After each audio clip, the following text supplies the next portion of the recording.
Welcome to Restaurant Influencers. My name is Sean Walchef. This is presented by Entrepreneur Media. In life, in the restaurant business, and in the new creator economy, we learn through lessons and stories. I want to give a special shout out to Toast, our primary technology partner at our barbecue restaurants in San Diego, for believing in this show, for believing in storytelling, for believing in hospitality, allowing us to connect with the best storytellers on the globe. Today, we have a very special episode. If you love Philly cheesesteaks, you know who this is. You know who the family is. This is Frankie Olivieri. He is the owner, proprietor, third generation of At Pat's King of Steaks. This is the original. This is where the story starts. Frankie, welcome to the show. Sean, thank you for having me. I am I have to pinch myself, being in the barbecue business here in San Diego. It was such a difficult business opening in 2008. My grandfather, he got me started. He was a medical doctor and made me wash dishes and say, I have to teach you how to work. And I thought I would never be in the hospitality business. And yet here we are 15 years later. I have a barbecue media company that allows me to connect with legends like you and have conversations that get to impact anyone who gets the privilege of finding this show, whether it's on video, whether it's on podcast. Truly, it's an honor. I've had a cheesesteak from your legendary establishment. It was everything that it lived up to, and we're here to share that story. So thank you for being on the show. Oh, Sean, thank you so much. Thank you so much for your kind words. I appreciate it. So we're going to start with our favorite random question, which is, where in the world is your favorite stadium, stage, or venue? My favorite stadium for me, since I'm in Philadelphia, was Veteran Stadium, because I remember when they built it when I'll be 60 this month, January. Okay. So I remember when they built Veteran Stadium, and the Philadelphia Spectrum was special to me as well, because I lived literally 3 blocks from it. So we used to walk over, and most of our friends in the neighborhood's fathers or sisters or mothers worked at those venues. So we get them for free. So Veteran Stadium, we're going to go to Veteran Stadium, even though it's been upgraded, right? What is it called now? It's Lincoln Financial now. Okay. Lincoln Financial. So we're going to go back in time to Veterans, and, okay. We're going to put you on the 50-yard line. We're going to fill the entire stadium, instead of with raving Eagles fans, with raving hospitality fans, people that love playing the game within the game, that really want to build true business. I'm going to give you the mic, and I'm going to say, Frankie, tell us the story of 1982. You were ready. You were ready to go to Paris. Oh my God. Yeah, that story. Bring us into the family business. So I was going to a private Quaker school in Philadelphia, Friend Select. One of the best things my parents ever gave me. And I always had a passion for cooking. My mother cooked, my grandmother's cooked, and I would come home from school, watch Julia Child on TV and Graham Kears, better known as the Galvin Gourmet. And I always had a passion for it. So I cooked an alumni dinner at school for a bunch of folks, one of which who sat on the board at CIA, and said, when you're finished, you should come out to CIA. And I'm like, that's great, but I've been taking French for the last 7 years. So I'm going to Paris. It's, for me, it was women with hairy armpits. I was on my way. I was a total Francophile and following in the footsteps of Ben Franklin, I would imagine. So, I'd work at the store. I started working there when I was 11. So 11. I was tall enough to walk around with a metal milk crate, if anybody can remember what the hell that is. And I'd wipe the counters off. This is actually before we had tables outside. And so fast forward. So I said to my father, all right, listen, I'm going to be working here till September. I'm going to Paris. I have my apartment in the 6th in Saint-Germain, and I'm going to Le Cordon Bleu. He's like, oh, that's really what you want to do?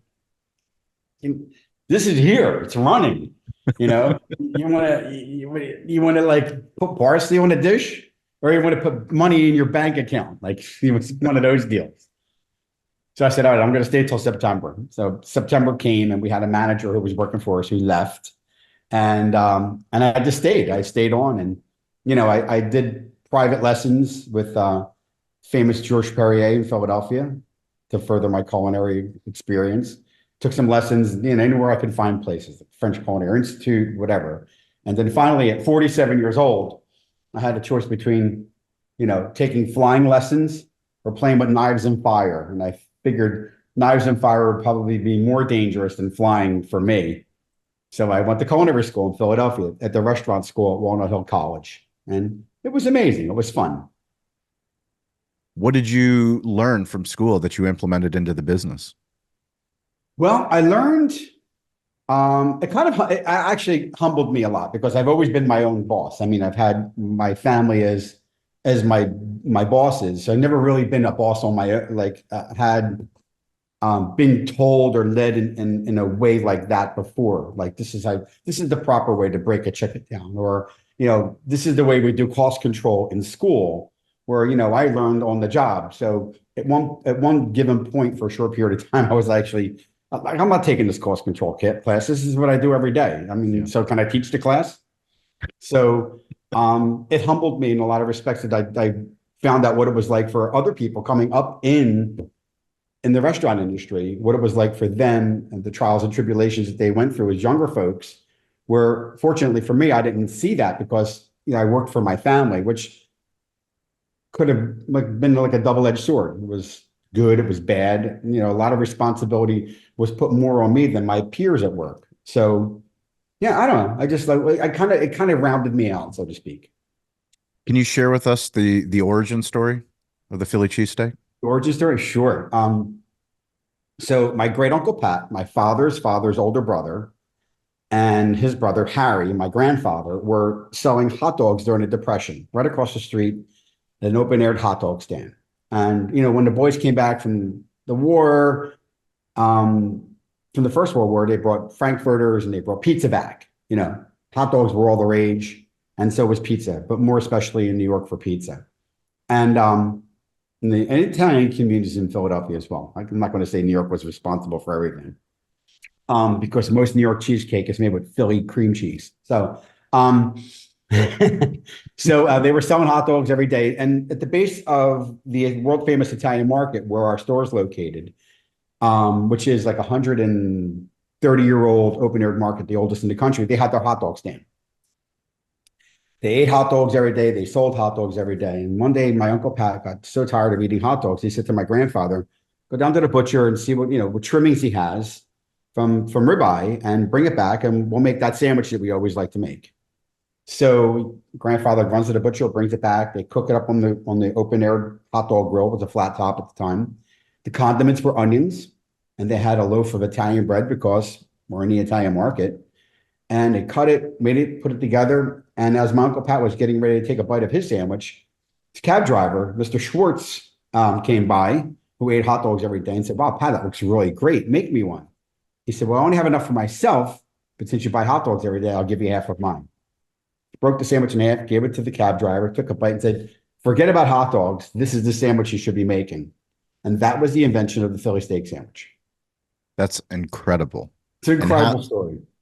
And now when you look and you see how many different iterations of the sandwich are in, I mean, you name the type of brands where you see the sandwich. I mean, can you imagine Everywhere? how big it's gotten? If they had any insight at the time, they probably would have trademarked it or brand did something with it. I mean, and most people, anybody who has a pulse in Philadelphia makes a cheesesteak now.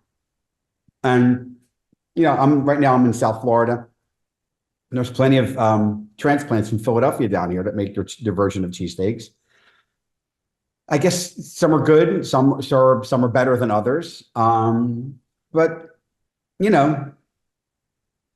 it's flattering. It really is. I just recently did a Zoom with a guy from Philadelphia who moved to Puglia, Italy, and he's opening up cheesesteak joints in Italy now. Amazing. Yeah. How does it make you feel? I mean, I love Italy. Italy's great. I mean, I actually said to him, "Wow, what a great idea. Do you need any help?" I mean, go fly out. I mean, who doesn't want a class trip, a little road trip, When you look at the business and you look at how long you've invested in the business, what stands out? So what stands out for me, the business, it's 93 years old. It's actually, no, I'm sorry, it's 94. So we're 2004 now. Get the math together. So for me, Uncle Pat ran the business. and he ran it with an iron hand, and he was a true showman. And then when my father and grandfather bought the business from Pat in 1967, they basically kept it the same. You know, word of mouth was the advertising. We were just considered like a neighborhood joint. But at that time, there wasn't the urban sprawl, and people weren't traveling across country to relocate for business or schooling or whatever. So it remained the same. And my dad kept it that way. My predecessors ran the business phenomenally. But they weren't really into making the business run more efficiently. They were concerned about just, going in every day and running and doing their job. Instead of, they worked for the business rather than have the business work for them. And when I got into the business and when I was tall enough to answer the phone, I'd have like people call and say, "Hey, would you be interested in advertising in this and that and the other thing?" And my father's like, "No, we don't advertise. We don't advertise at all." So, at the window on an average Saturday during the course of from 10:30 to 7 o'clock, say that particular shift, we would sell 2,500, 3,000 sandwiches a day in that period of time. It's mind-boggling. It's amazing. And so I'm, as you can see, I have a gift to talk. I love to talk. And so the showman runs in the family? It runs in the family, yeah. So say like where you're from, and people say I'm from California, I'm from Baltimore. We're here. What are you here? We're here to see the Liberty Bell. We're here to see the Rocky statue, or we're here to see where Rocky ran. In the movie, which is basically right at my store. That's the Italian market where Sylvester Stallone ran, wow. and our store was in the movie, in the original movie. That's amazing. Where they were breaking fingers. So, so I got this idea, and I said, "Wow, so many people today came from Baltimore. Baltimore has a great aquarium and harbor over there." So I called the Baltimore Sun. I said, I talked to this woman. I think her name was Karen Black. I forget. I can't remember. And I said to her, "I want to advertise in the Baltimore Sun." She said, "Well, why? You're in Philadelphia." I'm like, "Well, because a lot of people come from Baltimore to Philadelphia. It's a day trip." Started advertising the Baltimore Sun. Then I advertised in the Chicago Times and the LA Times. And I just throw it out there. And, occasionally people will come to the store and say, "Hey, I saw your advertisement in the Los Angeles No way. Times. Also, Wow. or the Baltimore Sun." I'm like, and I said to my father, "It's working." So advertising is working. I mean, it's great for word of mouth, but you have to do, the reminder advertisement for people that are not here anymore, or people that want to come to Philadelphia. And so then we had the RNC was in Philly, was it the DNC years ago, and I catered a party for Jon Stewart, and that's when internet was going crazy at the beginning. Yes. And that's when we got our website, and we started full blast on the internet. And so to answer your question initially, because I probably saw a squirrel, went off on a tangent a little bit. No, I love the tangent. What I did was I found a way to let the business work for me rather than me work for the business. I could figure out a way to get the name out there and kind of emulate what my Uncle Pat did. What my Uncle Pat did was he was friendly with a lot of people who ran theaters in Philadelphia and a lot of people in Hollywood he became friendly with. So he would go to the store, get some sandwiches, and take pictures with people who were performing at the local theaters, whether it was, the Platters or the Ink Spots or Vic Damone, or he'd bump into one of my favorite photographs is a picture of Humphrey Bogart and my Uncle Pat. No way. Have you seen that photograph? I have not. Oh, so it's a great photograph. I'll send it to you. Send it to me. We'll put it in the show notes. Yeah, I have some amazing photographs. And we will put them in the show notes for sure. Pat says to him, he says, "Listen, I'm going to take a photograph with you, Bogey." So Bogey's, cigarette and a drink. So Pat says, "Okay." So he reaches into his shirt and he pulls out his loaded 38 caliber revolver. Come on. And hands it to Bogey. So Bogey puts his drink down. He's got the cigarette and he's got the gun sticking right into Pat's stomach. And Uncle Pat's like this in the picture. So he would get these photographs and he would blow them up, these gigantic poster boards, and he'd hang them all over the store. So people from everywhere would come to see who Pat was hanging out with. He was the first influencer. That is amazing. He invented the steak sandwich, the cheesesteak sandwich, we were the first people to put Cheese Whiz on French fries. So we did cheese fries too. The jury's out if I invented the time machine and went back and signed the Declaration of Independence. I'm not sure if I did that or not, but we're waiting for clarification on that. Okay. But Uncle Pat was the first influencer. So I figure if we could do the same thing, if we get that out there, get people to come to the store for a reason.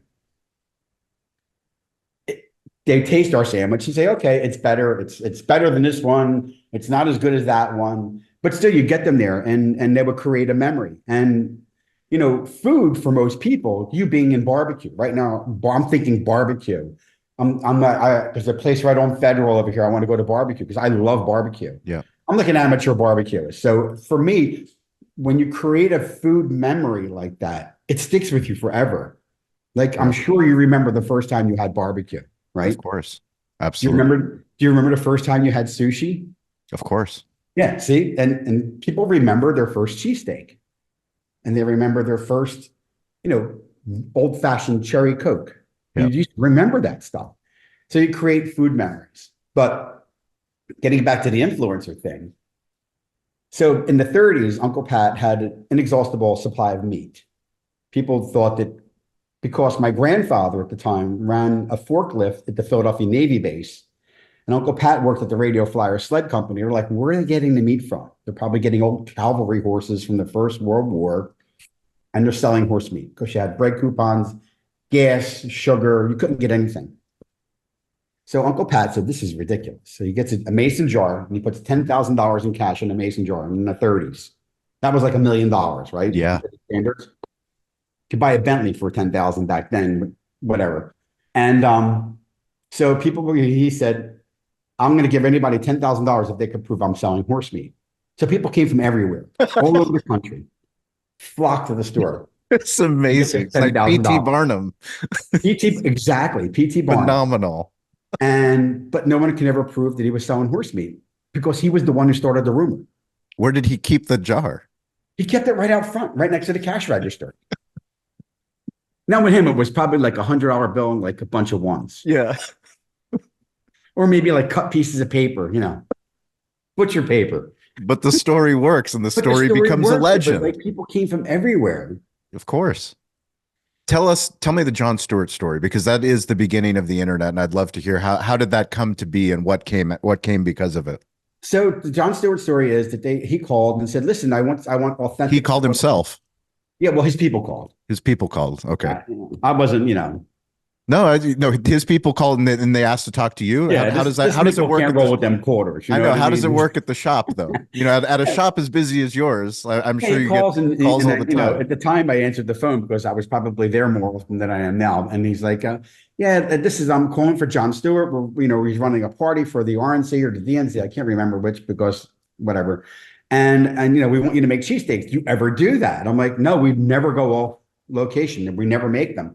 He said, well, this will be a first for you. So I went out and bought electric grills because they wouldn't allow me to do propane inside. And we brought 2 grills over. We brought a half a dozen guys over and we started making sandwiches for this huge party that he had in Philadelphia, like on campus where Drexel University is. How many sandwiches? The sandwiches were phenomenal. That began like our off-premises catering, which we did for a while. Like we would do events for University of Pennsylvania, right in their quad, right on campus, and for their spring fling, they call it. So they'd say, like, how many sandwiches do you want? And they would say, we want like 1,200, 1,300 sandwiches. Can you handle it? I'm like, yeah, give me give me something harder. Like, teach me how to use a slide rule, So we go down and we make like 1,300 sandwiches in a matter of like 3 hours.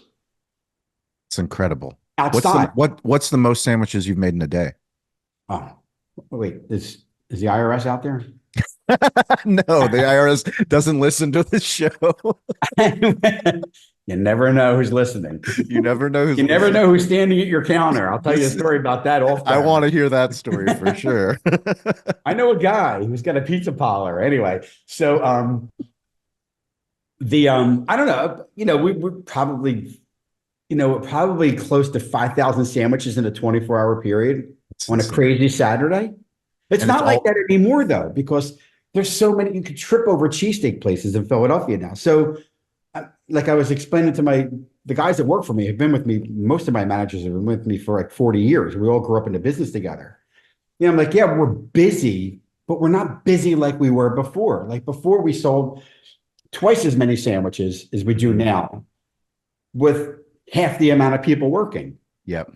But it's more complicated now for some reason because we have like before, like, you know, at the original store, we had Cheese Whiz. Whereas at the other stores that Uncle Pat and my grandfather they had American Cheese Whiz and provolone. Uncle Pat, like he didn't want to have cheese at the original location because he didn't have two kitchens. Okay. Because his third wife was a Jewish woman, and he wanted to keep it kosher. Got it. There wasn't a rabbi in 6-block radius at the store.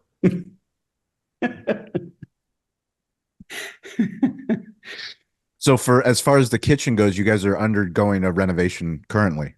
Yeah, so You're getting into the food truck business. I understand. God, the food truck business. So I have a different, you know, admiration and empathy and compassion for people in the food truck business at this point.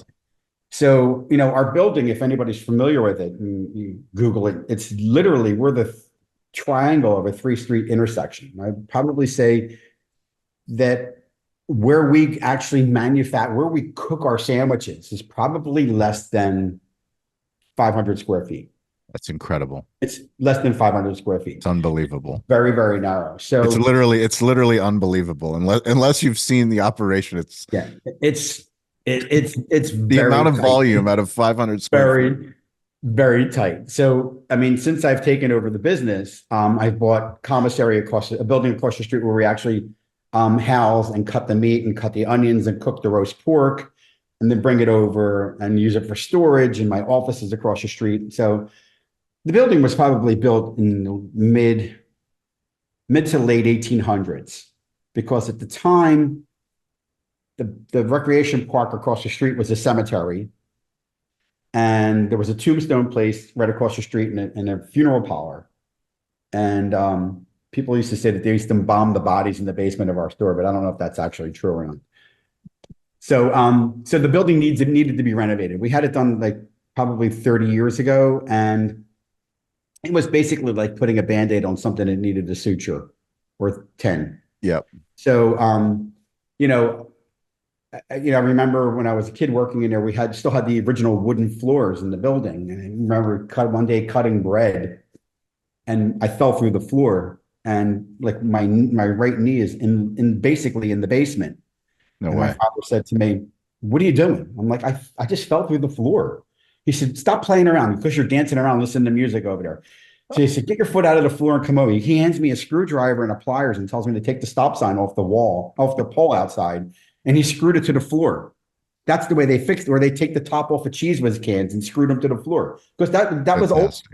That's fantastic. That reminds me of my grandfather. There's a word in Bulgarian. It's called bulgaskarabata, where you actually take something that doesn't meant to be there and just fix it. Yeah, and just fix it. So I said, okay. So now that I have I finally, I'm the sole owner of the business now. It's like one of those things where I be careful what you wish for. Sole owner of the business, I have the business completely. I've only been waiting, I've been king and waiting. I've been like Prince Charles for all my life, waiting.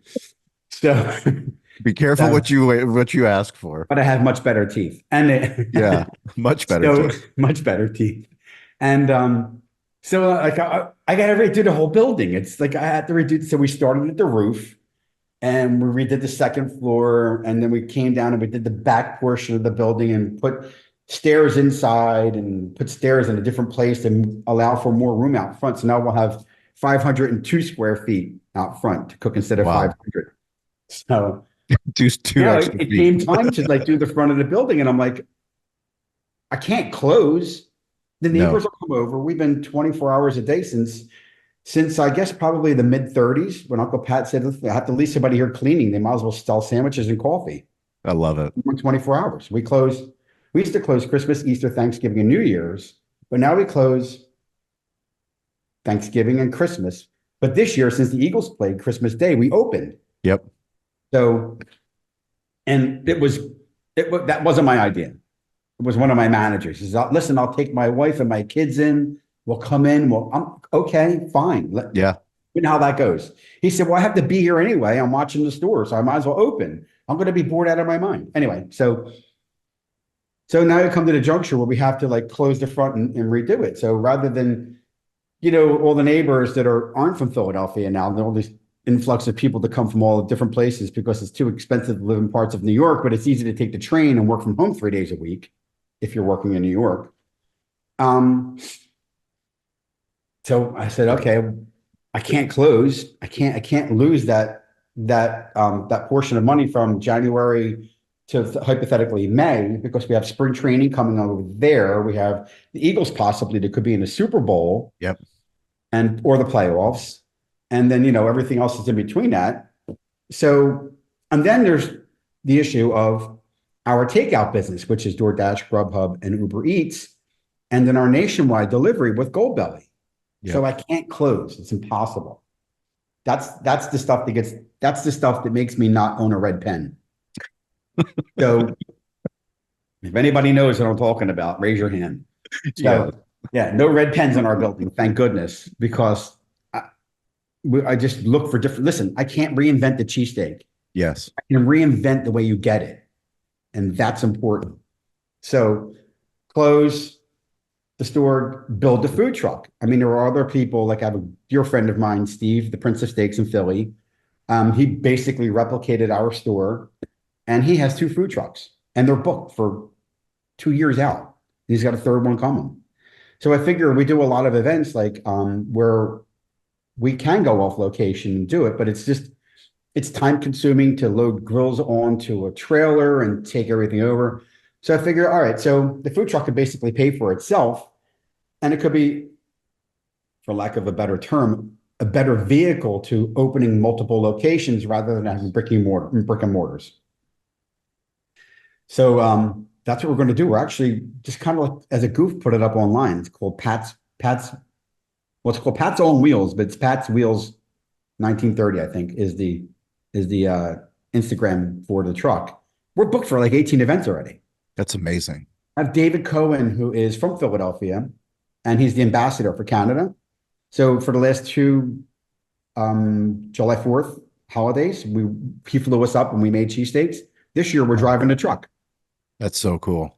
Yeah, so it's going to be a good way to get it out there, and you could park down. I can't, you have like sporting events where people go to they come to our place before and after, and they go to other places too. And there's cheesesteak places all over Philadelphia. And listen, you got to try everybody's cheesesteak. It isn't just mine. I mean, there's so many out there. There's so many different ways that people make it. The new thing with Cooper Sharp and the crunchy roll, and this people are like, oh no, a cheesesteak has to have the crunchy roll and the sesame seeds. Okay. Well, what about all these people that can't have sesame seeds? What are you going to do then? Anyway. So a better way to bring the sandwiches to people. That's what I'm trying to say. Well, tell me the story about you never know who's standing in front of you at the counter. You never know who's standing in front of you at the counter. So wait, there was a couple stories like that. You never know who's standing in front of you at the counter. Tell us the best one.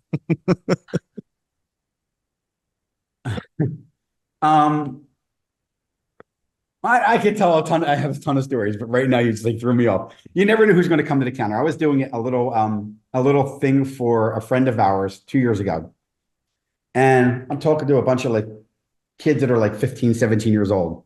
And I say to them, this is how it started, Uncle Pat, blah, blah, blah, yada, yada, yada. I said, in any given time, there could be somebody famous walking up to the window and you just don't know it. And they're looking at me like, yeah, okay, old man, fat boy, go back inside. You smell like onions, whatever. And I turn around, and standing right behind me is Rob Lowe. Come on. He gets out of an Escalade. I'm like, hey, Rob Lowe, how you doing? He says, good. He says, do I know you? I'm like, yeah, everybody knows me. I know you. So everybody's they're looking at him like, oh my God, that's Rob Lowe. I said, can I get you a sandwich? He said, no, it's okay. I have my own money. I'm like, no, I own the joint. Yeah. He goes, oh, what should I get? I'm like, get a cheese whiz with onions. He gets a sandwich. And my wife, Nancy, runs over. She says, oh, can I take a picture? And he says, absolutely not. I said, well, that's my wife. He goes, oh yeah, definitely. Take a picture with her. And I walk back over and you're looking at me like, well, and you're like so nonchalant about it. I'm like, yeah, because you never know, like, who's just going to walk up to the window, whether it's Governor Christie was at the store 2 weeks ago.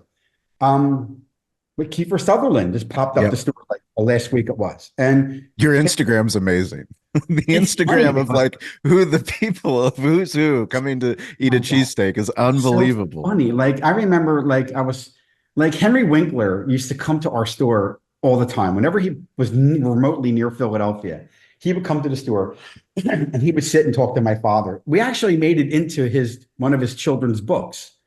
Like, No oh, I way. know this great That's place so in cool. Philadelphia. They serve Cheese Whiz. We go to get a cheesesteak at Pat's.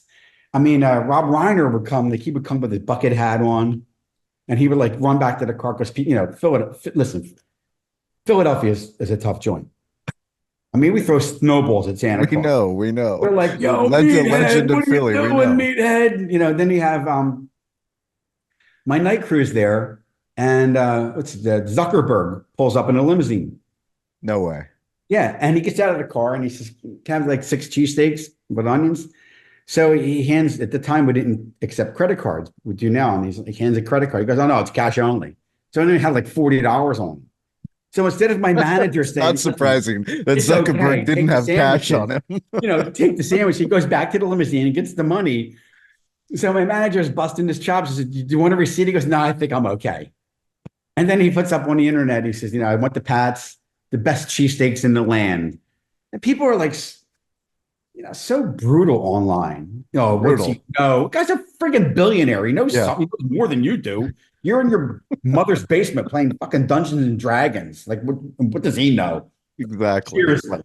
Yeah, exactly. So I saw on your Wikipedia page pictures of the building, the facade, and I saw Pat's with a huge Pepsi sign.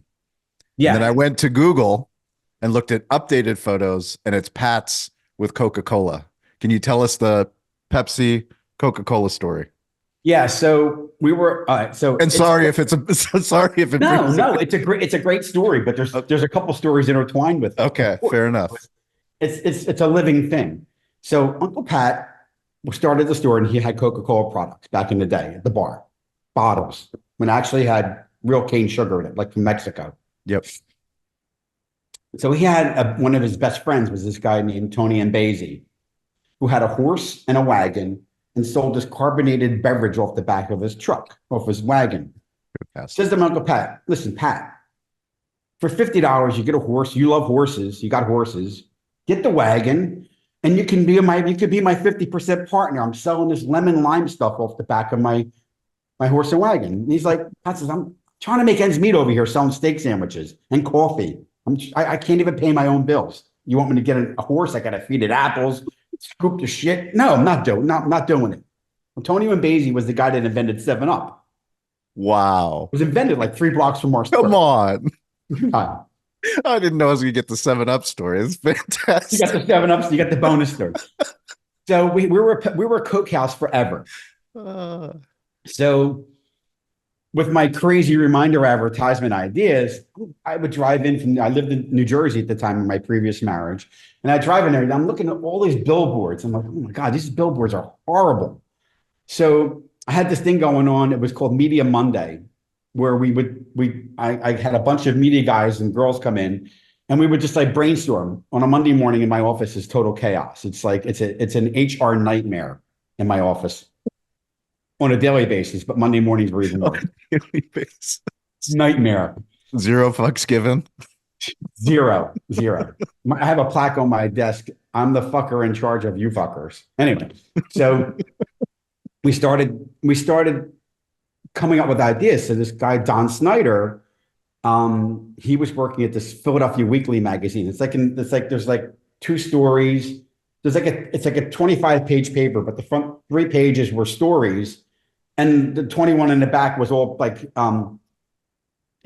take home, like, marry brides from other countries and all porn ads and, rubber silicone things you could buy in the mail, whatever. So he says to me, "I got this great idea. why don't we start doing some advertisements in this magazine? So I'm like, it's great. So like for Mother's Day, I put a picture up. I could send it to you of a woman Yes. breastfeeding a cheesesteak, and they were the goofiest pictures in the world. Like I have one for Father's Day. It's this guy with this like total porn mustache, and he's got a son, and his other son is actually a whole like a cheesesteak is like a human being, and he's got his arm around him, and it's so creepy. So and like other ones that I put up. So I said, this is great. We should do a billboard. Let's do a billboard. So I call my people at Coca-Cola because at the time, no bullshit. We were the biggest distributor of Coca-Cola on the East Coast for an independently owned restaurant. I believe it. So How many sandwiches you're selling? It was insane. Yeah. It's insane how much soda we sell. So I called my people at Coke, and my person was on vacation. So I remember there was this little smoke bomb that came by one time and gave him some chocolate. I'll get in the door from Pepsi. So I called her. I'm like, right in here with Rosemary, little Italian girl, and called her. I said, yeah, I'm interested in switching to Pepsi since I don't have a contract with Coke. I left her a message. Call me back. She said when she got the message, she pulled over on the side of the road and cried for 25 minutes before she can call me back. Because she was so excited because she thought she got the deal. Yeah. So she comes in, and so she says, I brought my manager with me, and she said, he's going to give you the price for the soda. I'm like, great, give me the price. So I think at the time, this was before the Philadelphia soda tax, I think we were paying probably it was like $39 for 5 gallons post-mix, right? And then we were getting like a penny and a half back per gallon as a rebate. And they gave us some money every year for advertising. I'm like, that's great. I said, so I said, I knew what I was paying. So I said to him, and I always show people my invoices. This is what I'm paying. Can you match it or beat it? I'm not going to say I'm paying $1 for something if I'm actually paying $3. That's not how I run my business. Yep. So he real arrogantly, which I so appreciate, throws the contract up on my desk and says to me, he said, this is what you're going to be paying for Coca-Cola, for Pepsi Cola. And I'll wait. And this Mont Blanc pen that I bought when I was in high school, that my father stole for me when I just found it like 2 months ago in his house. No way. Yeah, I just found it. I picked up my Mont Blanc off the desk and I signed it and I handed it back to him. He says, great. I said, wait, I said to him first, I said, how long is this for? He said, we'll hold this price for 1.5 years. Great. Signed it. I handed it back to him. I said, do you want to know how much I was paying for Coke? And he looked at me and goes, do I? He said, yeah, you want to know. So I signed a deal for him for $28. I was paying $37 for Coke. He wanted to die. I said, listen, if you came in at $36.50, I would have signed that thing. So we didn't have a contract with Coca-Cola, so we took half the machines out. Yeah. And we put the Pepsi product in, which I like the Pepsi product, but the alternative flavors I don't like. I don't care for it. Coca-Cola's products, their alternative flavors are much better. And so somebody from Coca-Cola comes down, Don's name will remain nameless.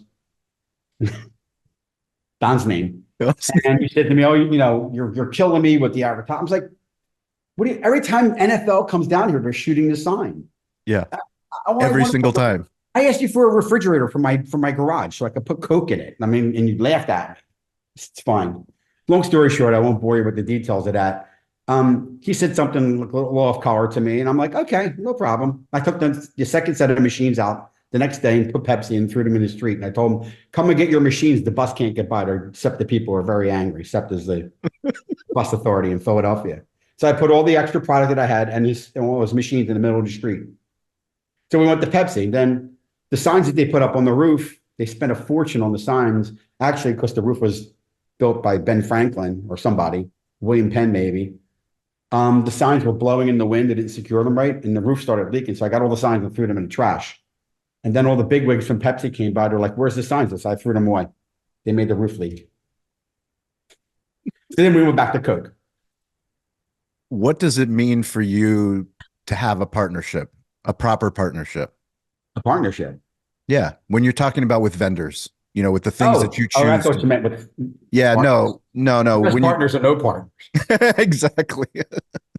So my partnerships with my vendors, I'm very, very upfront, and I'm honey until I'm vinegar when it comes to that. Yeah. And like I said, I don't lie about what I'm paying for things. I'm very honest and upfront, and that's the way I run my business. When I get to work on a Monday morning or a Tuesday morning or whatever day of the week, and my manager puts the bills on my desk, if the bill came in that day, I pay the bill. So I'm not 30, 90, 120, 360-day pay. I pay them as soon as they hit the desk. My accountant doesn't like it because he wants to earn that like 30 cents in interest. It doesn't make sense to me. So when it comes to vendors, I'm very upfront. I say, listen, I'm going to call you once, I'll call you twice. The third time I call your competitor. And that's just the way I run my business. Because I feel as though if you're providing a service for me and I'm paying for that service up front, I feel as though you should afford me the same consideration that I'm affording you by paying you on time so that you have money. So I had an issue with a baker one time. He was stopping at my competitor across the street, his delivery guy, and he would go over there and he would take the bread out of his truck that he wanted. He wanted the fatter rolls. And so I would come back and he would come back, and then I would get first bake, which was baked at like 1 o'clock in the morning rather than to get the 4 o'clock bake. And then, I'd go through it, I'd sell it first, but it was just a consideration. Like, why are you going there first? Why are you letting him hand pick the bread off the truck? That's so not fair. When I'm a bigger customer, I buy 3 times as much bread. So I called the guy and I said, listen, and we had a relationship with him from his family had the original baker and bakery, and then they sold out and he went to work for someone else.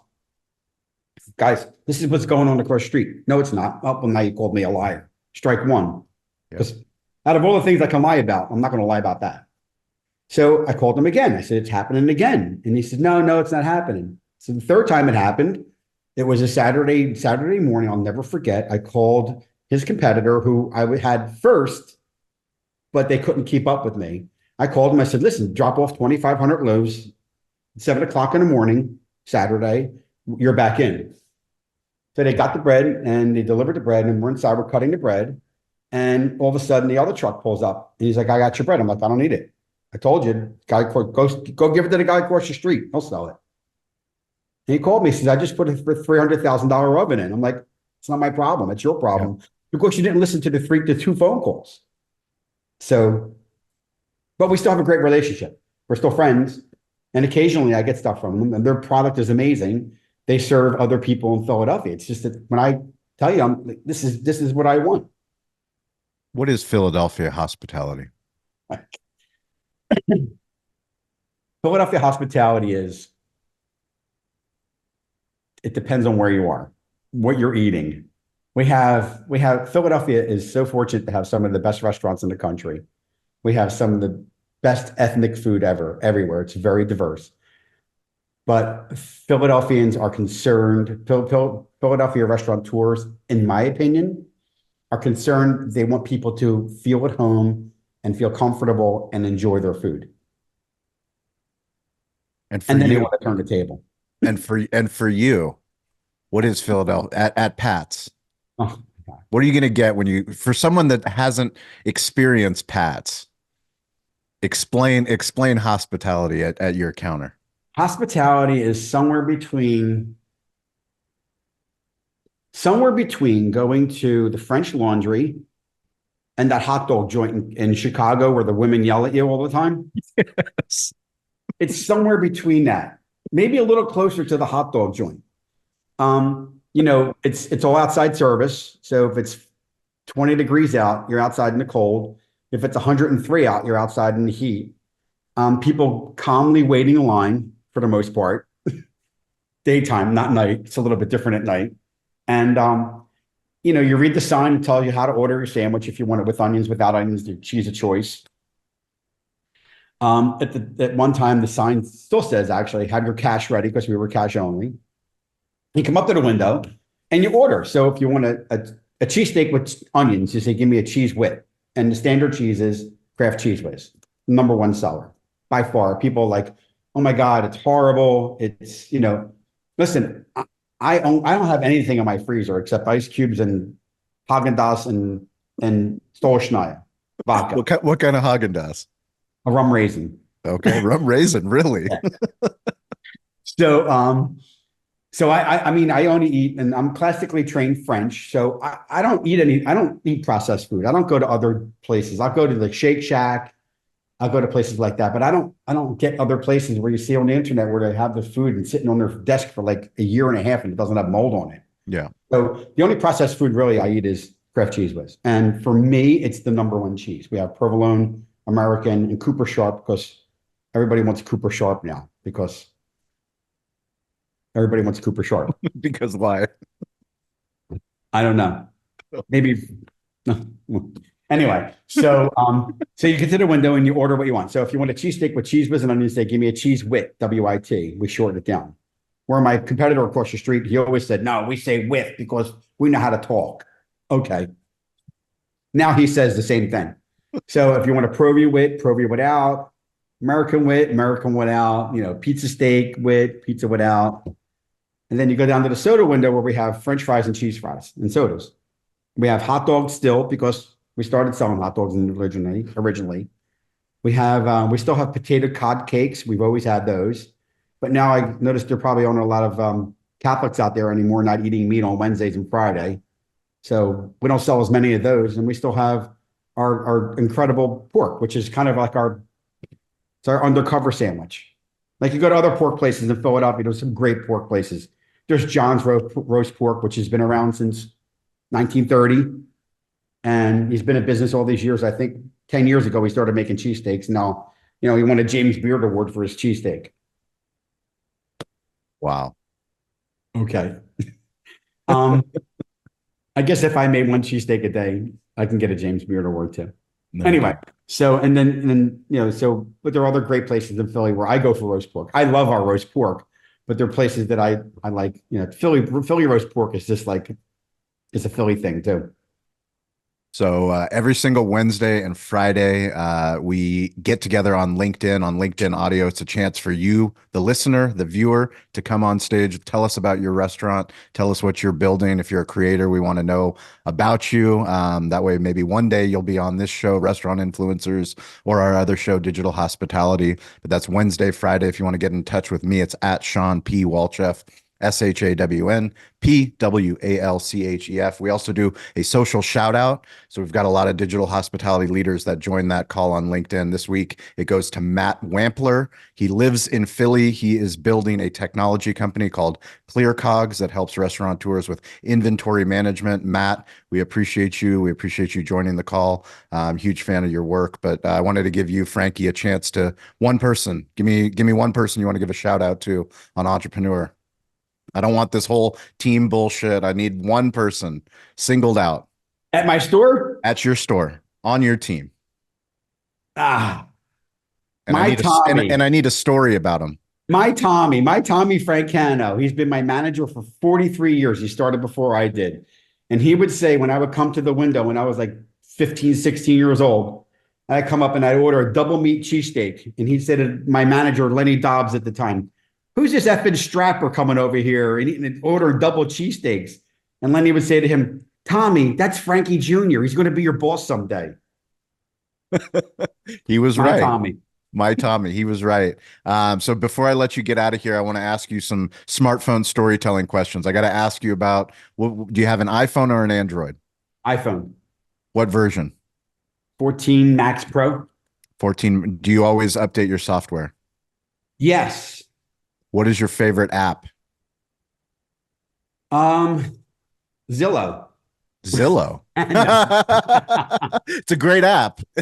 Well, it was TikTok for a while, but then, I'm kind of like really gravitating towards Instagram. I love Instagram, but you mean the app or other apps? No, any app. Oh, yeah, Instagram. I love it. I love watching all my friends, all my restaurateur friends in Philly and all outside of Philly, what they're doing. And, I love it.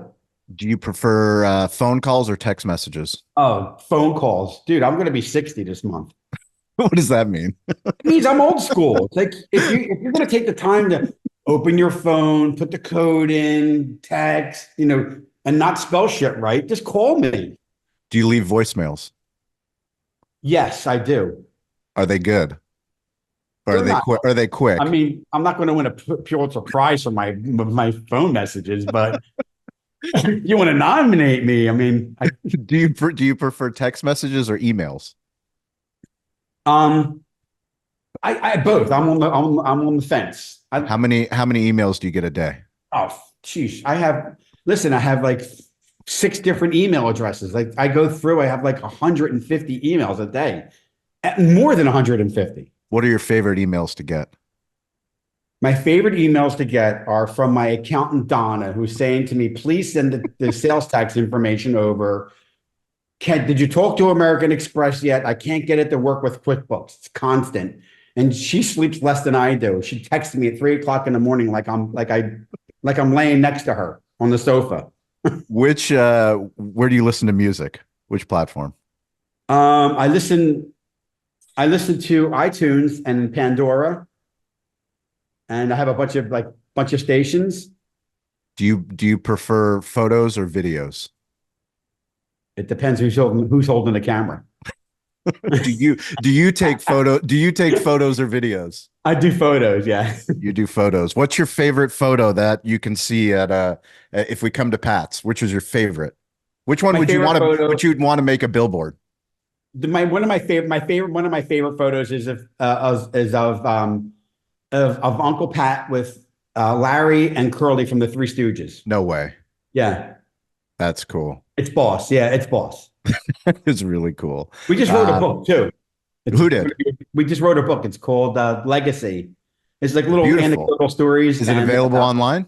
It's available, I think, on Goldbelly. On Goldbelly. Beautiful. If you email us, we can send it to you. We'll put a link in the show notes so that anybody that's interested, that's amazing.